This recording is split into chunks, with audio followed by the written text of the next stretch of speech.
Okay, so today I thought it would be fun to talk about stretch stitches.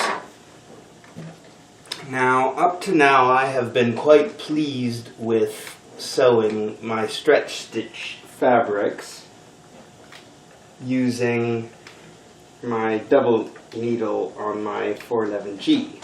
But I also have this lovely new, to me,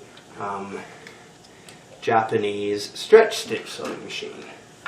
So the purpose of having a stretch stitch sewing machine is to actually have the opportunity to use different fancy stitches when sewing stretch.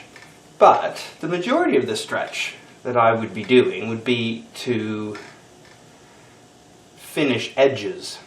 I mean, yes, joining seams you're going to need to do, but where I find the biggest challenge is when you're actually joining edges.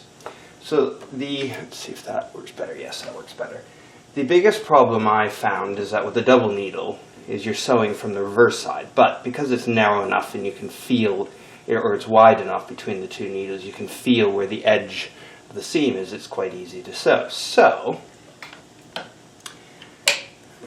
that's really fine, but it's not as easy as if you could sew on this side. So with a cover stitch machine, of course, you could. So I decided to do some exploring last night to see what sort of stretch stitches I might use to finish the edges.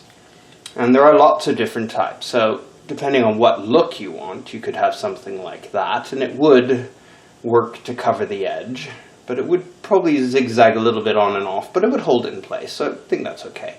This is quite fancy, but it wouldn't be something that I would really want for I mean, you could do it, I suppose, but you'd have to aim the seam down the middle of that, so it's likely to have gaps. So what I opted is for the tried and true boring one, which is this.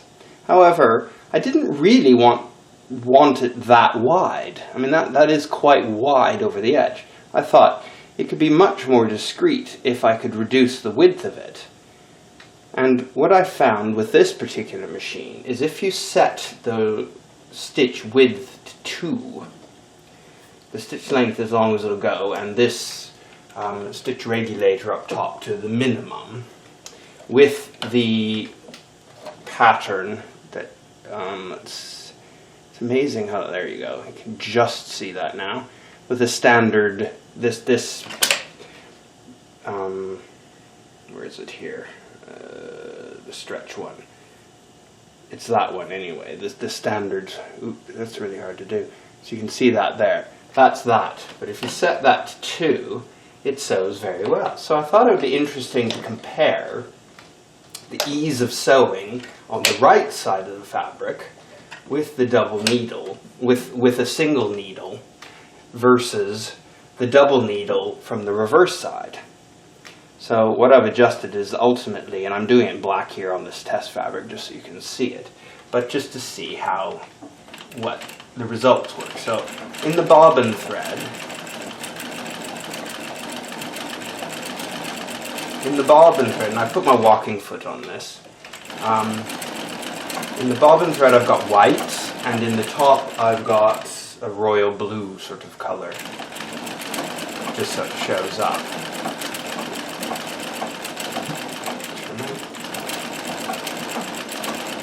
Remember from my test last night that it showed a bit too much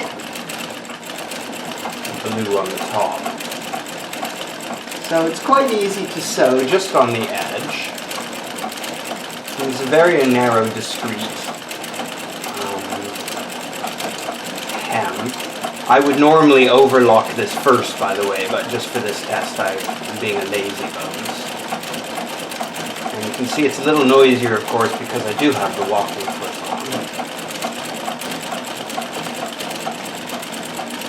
But it's quite a quick procedure.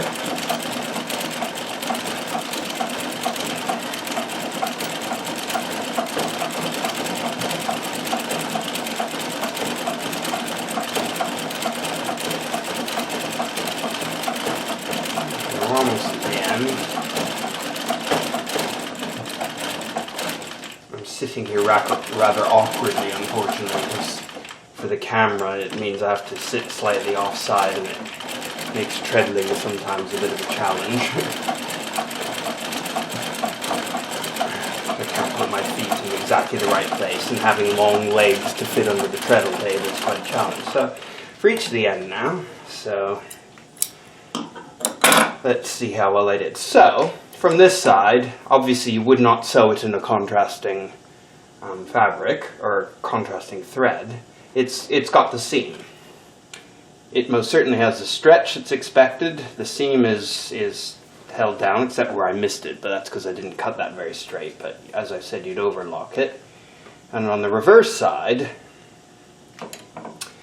which would ultimately would be the front, the real side, and this is with a contrasting bobbin thread and top thread, so you wouldn't even see that at all. That would just be buried in. So I mean, that looks actually very smart. So with those are just the bobbin thread showing, or the top thread showing through a bit. So I suppose you could tighten it so that you can see when I started it was looser, and I tightened it a bit so it reduced a bit more, but it's perfectly stretchy, and if it were in the right color you wouldn't even see those blue dots. So I think it would be actually a really good result. And from this side you could keep it quite, so maybe really you could actually increase the width of that from the wrong side, and it wouldn't be quite as offensive as I think it might be. So let's just do that for fun. I'm going to go over this again, but this time with the full width, which makes it a lot easier to sew. So we can just compare, considering how simple this might be. So if you imagine, why not? You definitely would never miss anything with that kind of stitch width going on. So I'm just using cheap serger thread in this, on a big spool, as you can see here. Oops, you can see the big spool. And then in the bobbin I've got the white serger thread. It usually works very well for this sort of stuff. So I'm going to go over where I made the error before, and then I'll stop so you can see the difference between the two. So this is where with the narrow hem it missed that one bit which wasn't perfect. So I'm going to stop now. And we'll lift this up. So I wasn't paying as much attention as I probably should have. So on this side now, as I said, I should have been paying more attention to keep the stitches straight. This is the effect you're seeing from that side with a much wider stitch width. And on the reverse side, even with the two over top, it's still perfectly stretchy. You can see the difference. You get a much wider stitch there. You can see the difference. So I don't think that's terrible. So you get a lot more activity. Let's just do one without stitching over stitching so you can see what the reverse side looks like more clearly. But it actually looks better than I really thought it was going to look from the right side.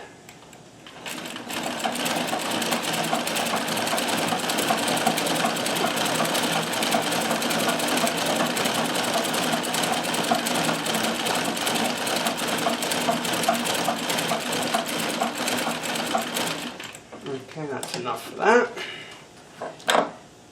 So there's the single line, you see there, and on the reverse side you get that effect, which I suppose, let's see if we can bring that in close, if you had contrast, like exactly the same white, you would just see those. So you'd see all the white from the bobbin, and you would only see the dots from the fabric from the needle from the top. So would I accept that on my stretch fabrics?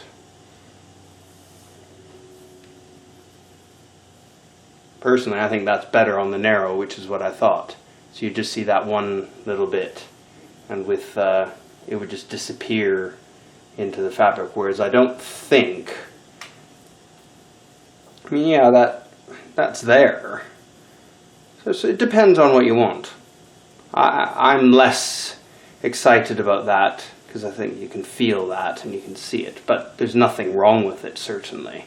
It stretches perfectly well.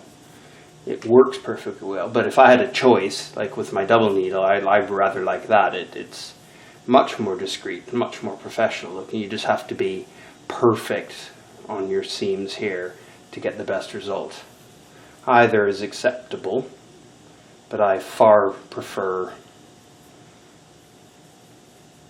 for me, the narrower I think is better, the best result, as I predicted.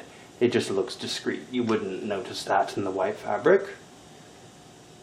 And I might just do that. I'm going to rethread this now just to try it.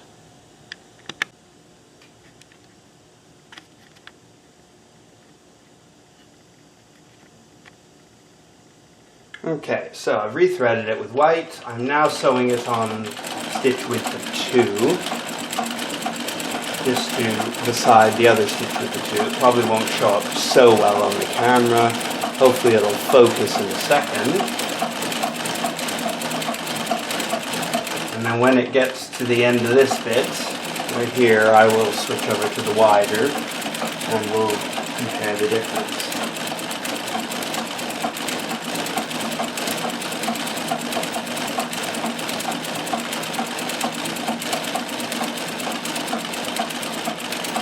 Okay, I've hit that point. Wider now.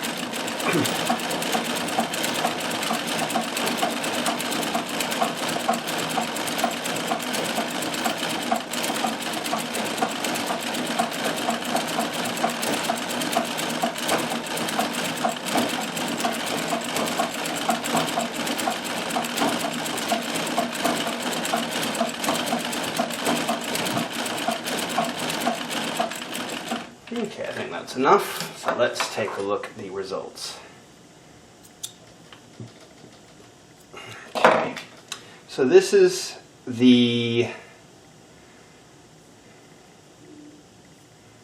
yes, okay, let's see if we can zoom in here if this thing won't focus. Maybe. Oh, wow, it focused. Okay, so there's the narrow side. So you can see that's just a very, so it stretches.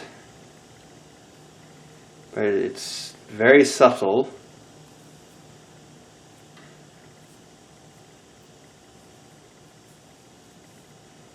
There's the bobbin side. See if that focuses.